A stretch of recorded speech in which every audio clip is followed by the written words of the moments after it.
Bir tanesi var, öbürü nerede? Sabah 4.37 bizim tek derdimiz yengemin küpesinin teki nerede? Yengenin değil, ananın. Anamın küpesinin nerede? Zukkum ola.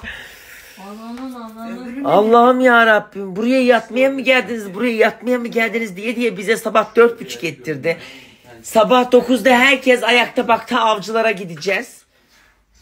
Herkes ayakta sabah 9'da. Yemin ederim uyanmazsanız hiçbir yere gitmeyiz. Kamil uyuyacağız dedik, kahvaltı yaptıktan sonra gideriz diye sabah 9 demedin ki.